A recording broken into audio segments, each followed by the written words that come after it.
Saudara-saudari yang terkasih dalam Kristus, kalau kita diundang ke dalam perjamuan nikah, pesta perjamuan, apa yang perlu kita siapkan? Amplop, Mang. Amplop, terus sudah biasa, karena apa itu juga selain memberi kontribusi, itu juga menjadi suatu bentuk keterlibatan kita dalam acara. Dengan kata lain, dalam setiap acara, meskipun kita diundang sebagai tamu, kita juga perlu terlibat. Hal yang lain, kalau kita menghadiri perjamuan nikah, apa sebenarnya yang mau kita cari? Atau mengapa kita perlu hadir dalam perjamuan nikah itu? Mendoakan, no? Mendoakan. Sama yang paling baik. Ada yang kadang-kadang mengatakan, oh karena itu teman saya, jadi saya harus. Atau ada yang mengatakan itu saudara saya, keluarga saya, kami keluarga besar, jadi harus hadir. Tapi yang paling penting ialah kehadiran kita itu merupakan doa. Doa bagi pasangan yang menikah dan mengharapkan bahwa mereka tetap memegang teguh janji-janji pernikahan yang telah mereka terima.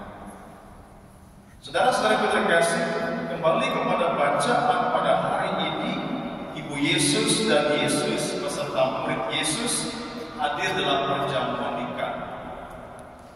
Dan keterlibatan mereka bukan ditunjukkan dengan bentuk amplop, tapi keterlibatan Maria ialah melihat dan mengetahui apa yang mereka butuhkan. Kalau kita dalam perjamuan nikah, kita tidak pernah tahu apa yang terjadi di belakang itu. Mungkin kita kekurangan nasi, kekurangan air, kita tidak tahu. Yang kita tahu, kita sebagai tamu, kita datang dan pastinya akan dijamu. Tetapi di belakang itu berpikir keras, waduh tamunya masih banyak, nasinya habis, masak dulu. Waduh tamunya masih banyak, airnya tidak ada. Jadi mereka berpikir keras dan hanya orang yang peduli, yang bertanggung jawab, yang bisa memahami situasi. Kalau dilihat Maria hadir sebagai tamu undangan, tetapi dia mengetahui. Ada banyak tafsiran yang mengatakan, oh ya karena ini masih keluarga dengan Maria, jadi pasti Maria tahu. Terlepas dari apapun alasannya, yang paling penting ialah Maria ikut terlibat dalam perjamuan dan mengetahui apa yang mereka butuhkan.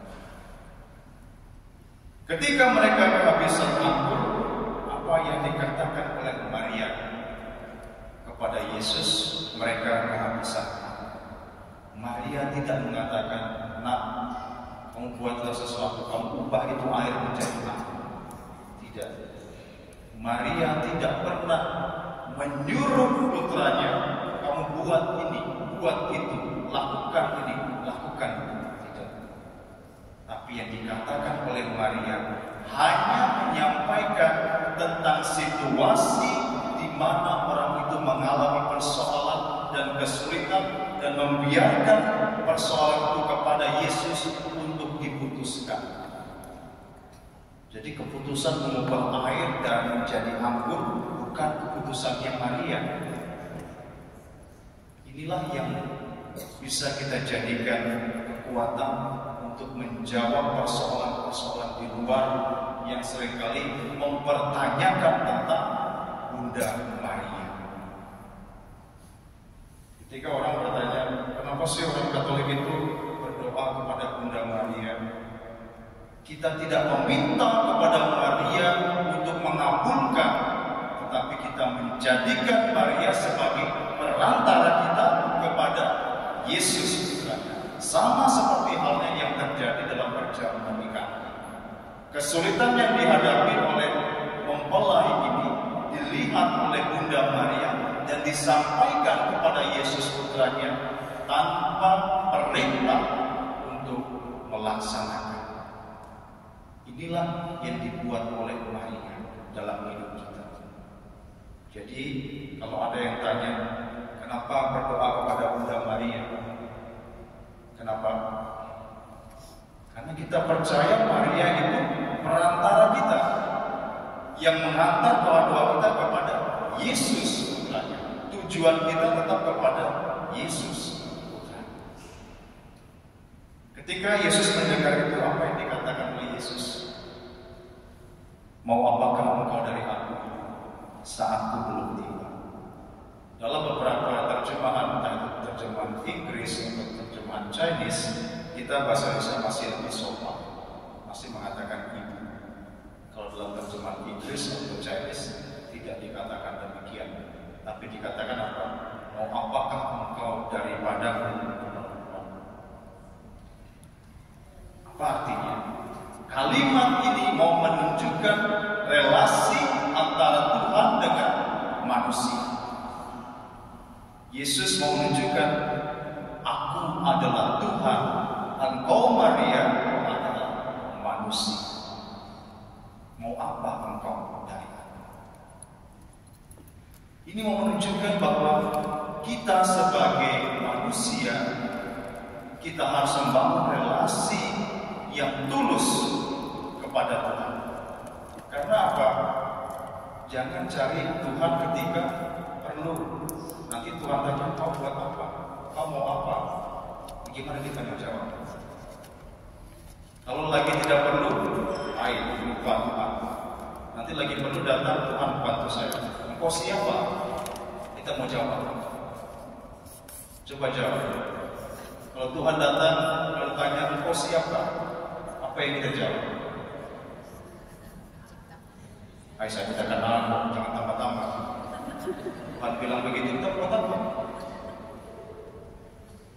Jadi poin yang pertama yang menunjukkan, lihatlah relasi kita dengan Tuhan. Jangan menjadikan relasi kita hanya relasi yang mencari untung, yang mencari suatu kepuasan untuk diri kita sendiri, tetapi bukan untuk kemuliaan. Relasi kita dengan Tuhan adalah relasi untuk kemuliaan Tuhan. Sehingga pada akhir bacaan dengan jelas dikatakan, itulah yang pertama yang menjadi tanda-tanda kemuliaan. Ketika Maria mengatakan itu kepada Yesus, lalu Maria pergi kepada pelayan. Dia mengatakan apa kepada pelayan? Apa yang ia katakan kepadamu, lakukanlah. Ini luar biasa. Yesus tidak mengatakan, baik ibu, saya akan buat, baik ibu, saya akan lakukan. Tetapi ketika menyampaikan dan mendengar perkataan Yesus, kau mau apa? Maria pergi dan mengatakan kepada pelayan, buat apa yang dia perintahkan, buat. Ini mau menunjukkan relasi antara ibu dan anak.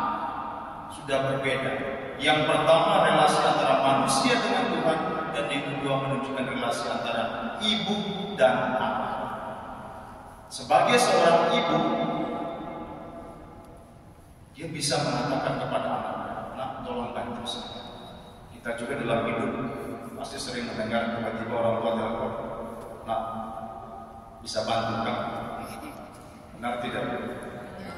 Oh iya, memang orang tua kita pasti akan, apa yang bisa dibantu. Dan Yesus meskipun dia mengatakan apa daripadaku, dia tetap melakukan karena dia tahu saya Tuhan, tetapi saya adalah anak. Jadi saudara-saudari terkasih, lihatlah kembali dalam keluarga kita masing-masing.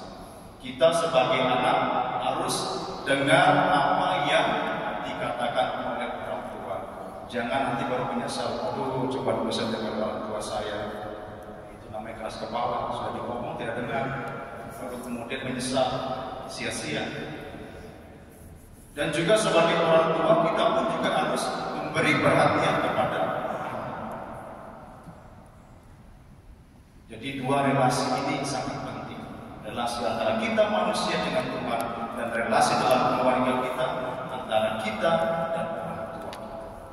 Sebagai orang tua, kita harus membimbing anak-anak kita, dan sebagai anak kita harus mendengarkan orang tua. Saudara-saudari terkasih, belajar dari relasi antara Maria dengan Yesus pada hari ini. Mari kita bersama dalam hidup kita pun kita berusaha untuk mewujudkan itu, untuk membangun relasi yang lebih baik dengan Tuhan dan relasi yang lebih baik dengan keluarga, sehingga kita pun bisa membangun fondasi keluarga yang kokoh.